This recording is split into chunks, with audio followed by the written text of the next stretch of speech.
These thoughts up in my head, things I never did. I took some L's, but I'm still here.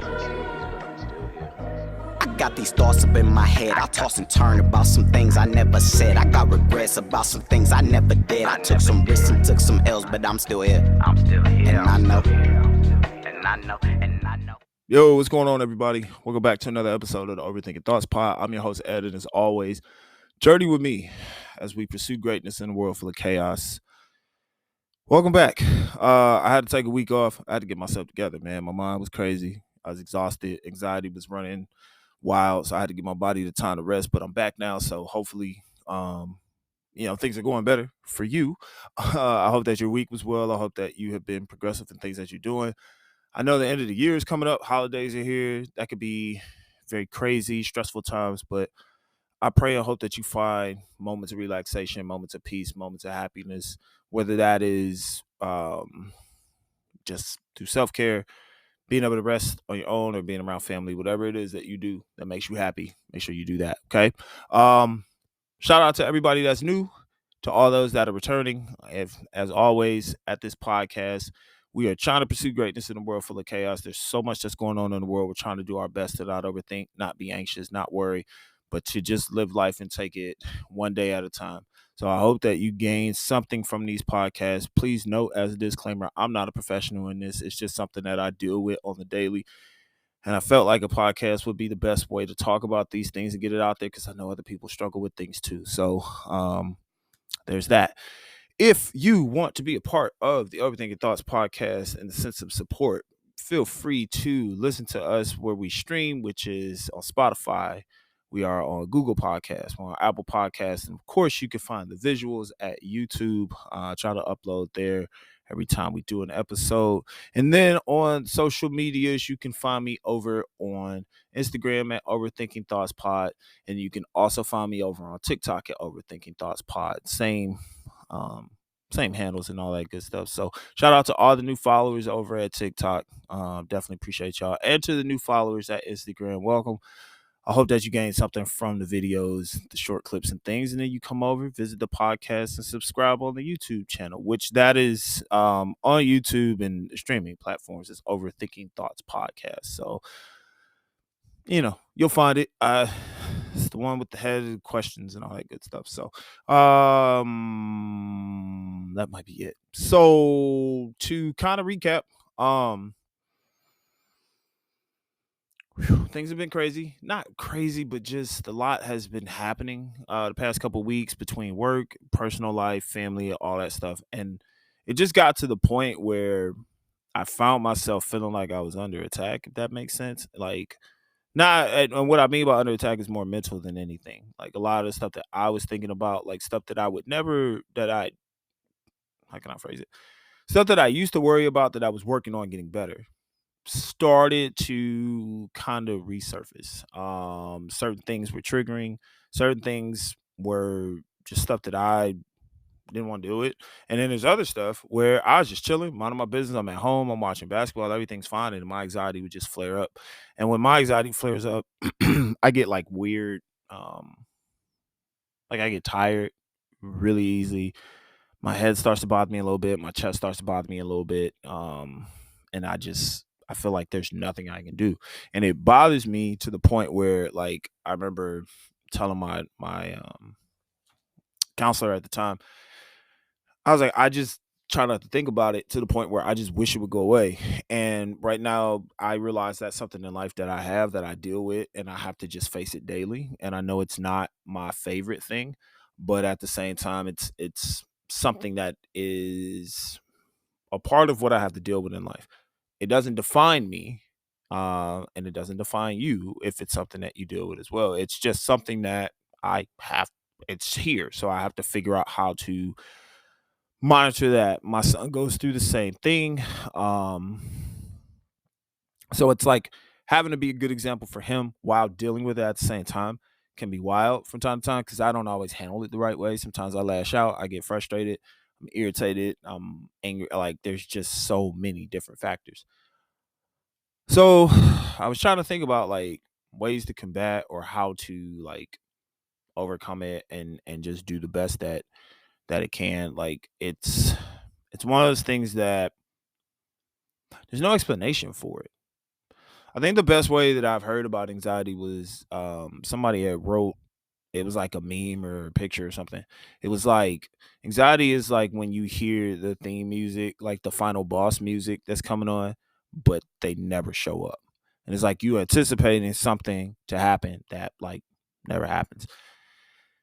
A lot of that can be our own power. It can come through our own mind. It can be something that we have configured in our brain, and we say, okay, I think that this is what's going to happen, and I know it because of whatever. Like there's certain things in life that you go through that trigger these emotions. There's certain things that you've seen, and now you got your guard up, and it's hard to put your guard down when you feel like you always have to protect yourself. And that was something that was hard. Like it's hard for me because I feel like it's like when you feel like you let your guard down, you feel like you're vulnerable and that you can't make it through. But in actuality, when you're keeping your guard up and you're overprotecting and you're being over anxious and you're worrying about things, you're actually making yourself weaker, because you keeping this guard up is actually messing with your mind. Like you're thinking about 15 to 20 to 30 different scenarios that could happen, and none of them could be true. You're trying to like plan out things that you don't have control over, and as you keep doing this and you keep moving at a fast pace, you quickly find out that you start to burn out. So you have to learn how, in the midst of your anxiety, to recognize what's real and remove what's fake. And when you remove what's fake, which is, the created stories that you've created, the scenarios that have no evidence of ever being true, when you can remove those things and you allow your mind to focus on what's true and then navigate that way, it makes life so much better. But I understand the struggle. It's always hard when you are trying to figure out, like, or if you're always on high alert. And I was talking to, it's weird how anxiety works too, right? Because it's so easy for you, like if it's something you deal with or if you worry a lot, it's so easy for you to like see it in somebody else and talk to them about it and pinpoint all these goals and things that they should do, but then you never take your own advice. Like I'm very guilty of that. Like I'll tell somebody like, yeah, you gotta like sit down and tell yourself like, okay, what's true, and then analyze this and do that, and then maybe write some stuff down or whatever. And like it's stuff that I think about, but then I just get frustrated because I find myself being angry at the fact that anxiety is a part of my life. It's my fault. Just due to, understanding, like talking to my people, my family. All right, so like my mom, my sister, deeply religious, and these are things that we have always talked about not being anxious, not worrying, putting our trust in the Lord, and then life be happening. And I feel like sometimes I forget what those things mean. And I try to repeat those things to myself, and I try to like tell myself things are gonna be okay. And there are times where when I actually focus in on that, it does a really good job. And then there's other times where it's something I just have to go through. I think the fear is none of us want anything bad to happen to us. None of us want the worst case scenario. We don't. But then there's these situations that happen that, unfortunately, we have to go through these things. We also have to remember that everything that the devil's intended for bad, God's intended for good. So although it may look like a bad situation, it might be what we need to better ourselves. It might be the next step in elevating yourself or elevating your faith or elevating your personal growth. It could be the learning experience that you need in order to understand the next season of your life. You don't really know, but it's something that we have to experience and grow through rather than try to hide and try to control it in our own mind, because the reality is you really don't control any of it. So it's like playing a video game with a controller that's not even connected to the TV. It's not connected to that central station. If you're not connected, you can't control. The best control really is following the path that God has for you and allowing him to guide you through these things that otherwise seem difficult while you're on your own. But it is good to know that you got somebody with you as you go through. And for me, I'm Christian, I'm a religious person. Well, I'm Christian. I don't want to say I'm like religious, because sometimes that can have a negative thing, but God is who I believe in and God is who I follow. It might be different for you. So I think the biggest message that I want to tell you is, regardless if you follow God or not, like when you start to get that feeling of anxiousness and it starts to bother you so much, and you do start to feel like you're under attack, you have to ask yourself, is the attack coming from others, or is it something that I am putting on myself? Because you can control how you think. You can control, I mean, like you might get thoughts, but you don't have to entertain every single thought. But when you start to give life to things that should remain dead, that's when it becomes more difficult. And so I think I found myself being in that position because I'm really working on trying not to worry so much. That used to be my thing. That's all I did was worry about. My biggest thing was worrying about death. I always worried about what would happen. What about my kids? Am I going to heaven? What about my wife? Am I going to be okay? What if I don't make it? Like all these other things.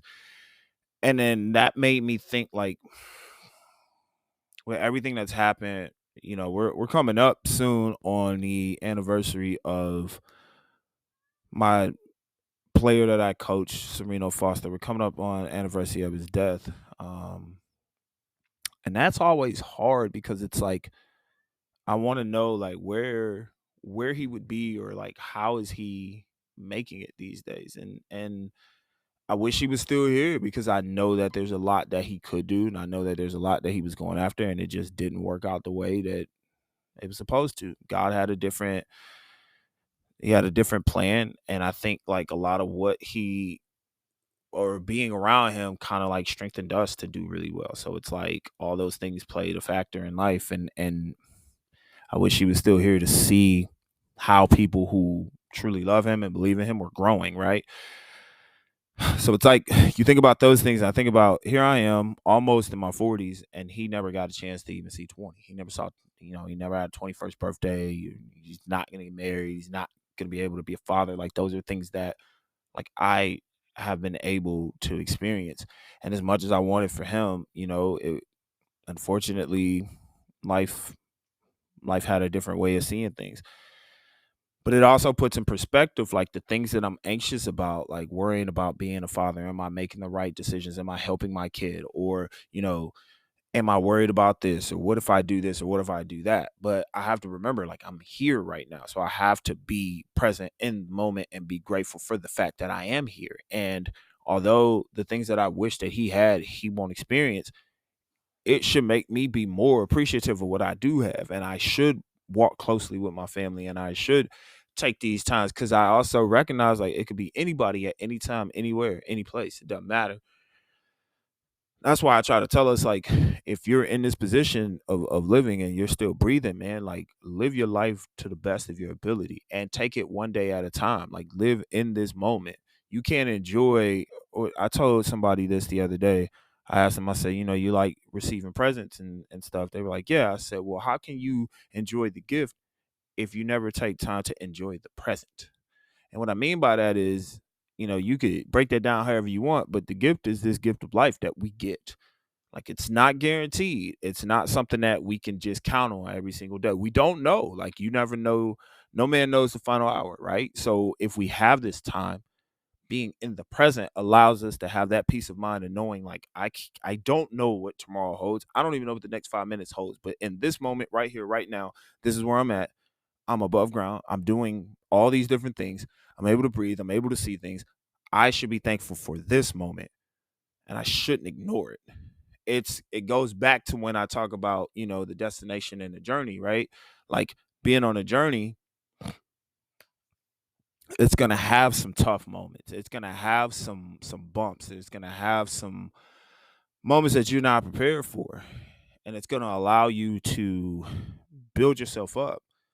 Like instead of looking at these opportunities as ways to break us down and make us feel like we're less than, we should find ways of building ourselves to rise to the occasion. Even if that particular moment is not meant for us, like even if what we might be going for isn't for us to grasp, it could be the potential building block that allows us to get to the level of where we need to be. And that is key. It doesn't always happen the way we want it to, but it can happen. We just gotta stay focused.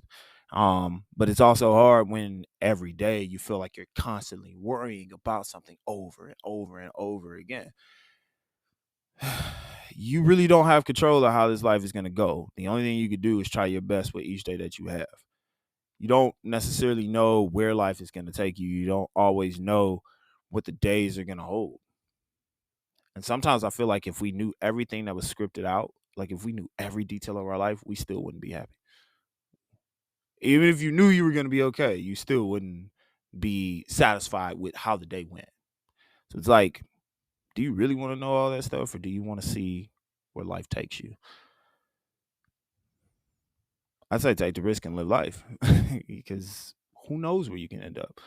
You know, that's that can be hard for people that overthink. And to those that don't, like to those of you that don't get anxious and to those of you that like don't really worry about things, how?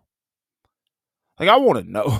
Like I want to know. I just want to know like what it's like to just wake up and not be like, nah, I don't feel anxious today. We're good. Like I wonder what that's like. So if you could share that, that'd be wonderful. And a lot of people I know are just like, man, I just don't worry about it. Yeah, I get that, but how do you do that? I would say I'm a work in progress there. I'm trying to do my best to make sure that I don't get caught up in these things because I want to be able to enjoy these moments, and like just recently, my son and I were able to go to a basketball game and we saw some of the kids that I used to coach, and there was this tough moment because I'm watching people that I used to coach with and I'm sitting in the bleachers like I need to be there. I need to go over there. I got to do this. I got to do that. And my son kept saying this thing and I don't think he realized how much it was helping me because he was like, you should just go over there. Like just go over there. I'm like, it's not my place. It's not my time yet. And there's a piece to that. There's a piece to knowing like when the time is right, I'll be back on the sideline. I'll be back coaching in the way that I wanted to coach. I'll be there. But for right now, I have to be present. And like now that I'm thinking about it, it's interesting because, I look back at life. My dad was a coach, still is coaching, and is very good at what he does.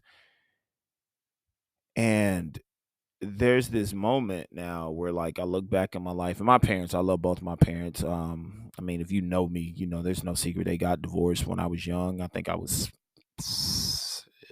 first, second grade, something like that, right? So, but I still, I would say I was close with my mom, but I still have a good connection with my dad, of course. I could call him now and we could talk and we could talk about basketball, we talk about life, we could talk about parenting, like all those things.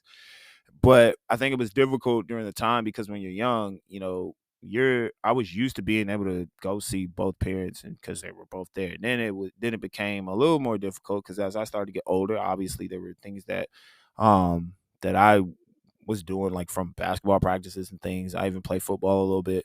So I was going back and forth, but it was just hard because what I wanted was that union, like to where everything was just back. And then it didn't happen. So like around that age, like where my son is now, so my son's 11. So around that age, I was craving that. And I think it's like strategic how God basically has put me in a position to be there during these times, during these adolescent times, like but like really be present with minimal distraction. And it's like, okay, that's not something that I ever thought about, but it's allowing me to be in that position. So it's like, yeah, on the one hand, like I help my kid like he's got a little AAU team, so I deal with that, and I help out with that. But then I'm not responsible for like waiting after school till 8, 9, 10 o'clock at night, waiting for kids to get picked up, which is cool. Like when you're a coach, that's your responsibility. You do what you have to do. But I'm at home at a decent time, and my youngest son like is running up to the window, and then he's opening the door, and he gets to see me. My wife is happier now because I'm able to be home and help her with the day-to-day activities because she was holding it down big time. I mean, you're talking about having a newborn and a kid that thinks that he is a teenager, and he wasn't. But it's like putting taking care of the youngest one, making sure the oldest one's got everything that they need, creating dinner, trying to find time for the kids to be able to enjoy themselves, putting kids to bed, doing bedtime, and then trying to find time for herself, which rarely happen. I don't see it because I'm in gym, and then once that's over with, like practice might be over at 7:15. I might not leave till 9:30. I gotta make sure every kid gets home safe, because I would treat them as if they were mine. But then when I get home, I didn't even have time to be around my kids. So then there's that guilt part that plays into factor, and then that triggers your mind even more because you're thinking, well, I'm not even good enough, and I can't do this, and I can't do that. Like, and you go in this spiral, and then once again, here you are sitting here with your own thoughts and your own mind, and you're feeling like you are less than. I'm here to tell you, like, I share all that to say, like, you're more than what you think you are, and it's good to experience that, but in a humble way. I don't want you walking around here thinking, "Well, I'm better than everybody else." Man, you know better than the next man. I mean, there's things that you might do better than others, but at the same time, don't put yourself so high up that when you fall, you don't know where ground zero is. Like, you fall down, and next thing you know, you looking around trying to figure out where you ended up, and the people that you were looking down on are now looking down on you. But see, the difference is that those people will extend a hand to help you back up because they know what it feels like to be rock bottom. If you fall rock bottom, are you really able to handle that, and how you deal with other people and how you deal with your own thoughts, right?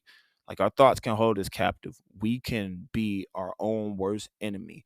And most of us are imprisoned in our own minds, yet we are not smart enough to realize that we are the ones that hold the key to set ourselves free. We holding ourselves back. Why would you hold yourself back from greatness? Why would you hold yourself back from opportunity? Why would you hold yourself back from finding love, finding faith, finding a good job, building a relationship with Christ? Why would you hold yourself back from the things that are meant to make your life better? That's kind of what we get to when you're thinking about overthinking and that anxiety, right? You start putting all these negative thoughts in your mind, and now you're trying to advance on this road, but now here's this wall that won't let you move, and you're trying to figure out, how do I get over it? And the reality is, it's like, you should know how to get through it because you're the one that built it anyway. And so it's a hard pill to swallow when you realize, like, you're the one that caused this. But then it's even worse because you have done such a good job of creating it that somewhere along the process you forgot how to release it. You forgot how to destroy it. That's what I try to get through with these podcasts. I try to find these pieces that are like, all right, this is the stuff that we deal with, but here's how we can overcome some of these things. And once again, I'm no licensed therapist, no licensed professional. I'm just an average young black man, and that's young black man who is approaching 40, that is just trying to overcome the things that I have self-inflicted and put into my own mind. Yeah, there's things that I still feel bad about. Yes, there's things that I'm not proud of. Yes, there's things that I wish I could go back and change, but I'm present to know that I can grow through those things, that my history does not dictate my future, that my mistakes can be blessings. My losses can turn into valuable lessons. I can take myself from being at the bottom and build that as foundation and grow from that. And I want the same for you as well. So if you're one of these people that feel over anxious all the time, you're stressed out all the time, when do you fight that and say, you know what? I'm tired of feeling like less than. Let me find what my full potential is. That's why it's so important to know who you are. You have to know your own identity. Otherwise, you'll fall into an identity crisis of chasing after everybody else, trying to follow their footsteps. And now you're walking a path that was never meant for you. And you'll wonder why it's so difficult. You'll wonder why, how come it's easy for this person, but every time I do it, I fall on my face. And then every time I pick myself back up, it gets more difficult every single time. Simply put, it wasn't meant for you. That's why you have to find your path. And I think sometimes that's why we feel like we're so under attack, because we're chasing after the very thing that was never meant for us. And some of us know what our path is, and we just don't accept it because we don't feel like it's as glamorous as, say, somebody else's. But the crazy part is, all them people that you are idolizing and glamorizing are the same people that are looking at you wishing that they were doing the thing that is meant for you. Because some of them don't want that. They want what you got. Like, it's so weird to look at it that way, because you don't think of yourself in that light, but it is very true, and that can happen. But also, anxiety be tripping sometimes. I flat out hate it. I flat out 100% hate anxiety. But what I'm trying to do is figure out, okay, if this is something I'm dealing with right now, how do I utilize this and turn it into a strength? One of the ways is speaking to you all, try to speak life to you through a podcast. Recognizing that my son has anxiety and being able to pick out when certain things happen so I can call him so maybe he doesn't experience it as much as I do. And I'll probably have to do the same for my youngest son too when the time comes. And maybe, just maybe, I had to experience it so I could create a blueprint on how to overcome it so that way my kids don't pass it down to their kids. When you're breaking generational curses, that road seems very difficult. But you have the strength to break through. No matter what it is that you're facing, no matter the emotion of depression or anxiety or just feeling overwhelmed or worry, you do have the strength to break through. It's just recognizing what it is that you need to do, calling on help if you need help, putting away things that you don't need, and going after the things that you know are going to help you. It can be hard when you are used to being in that space of darkness. But when you realize that you have light inside of you and the sole purpose of that light is for you to shine into others, how bright do you want to illuminate? Or are you comfortable with allowing those negative things to keep you in the darkness? Not cool when you think about it that way, but I will say that there is hope. One of the reasons why I know that is because I've seen it happen and I see slow progress in my life, but I see progress. I'm able to, recognize it. And the times where, like in those moments with anxiety, if I didn't recognize what it was, I'd be freaking out. I'd probably induce more panic attacks.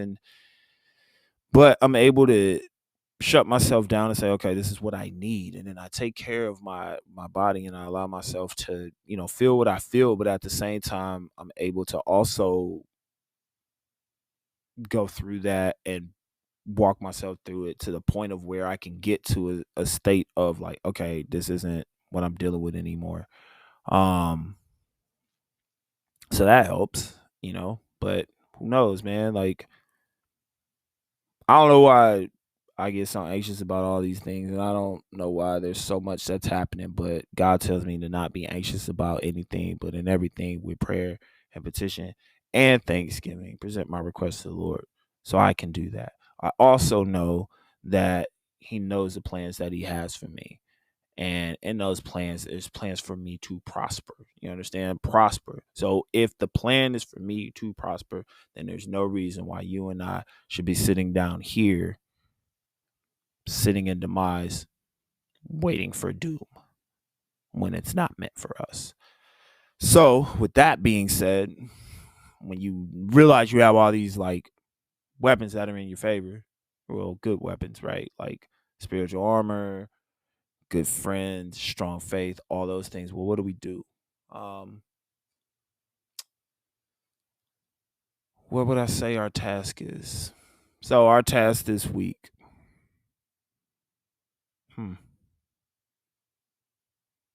You want to know what my task is for you? Listen to you.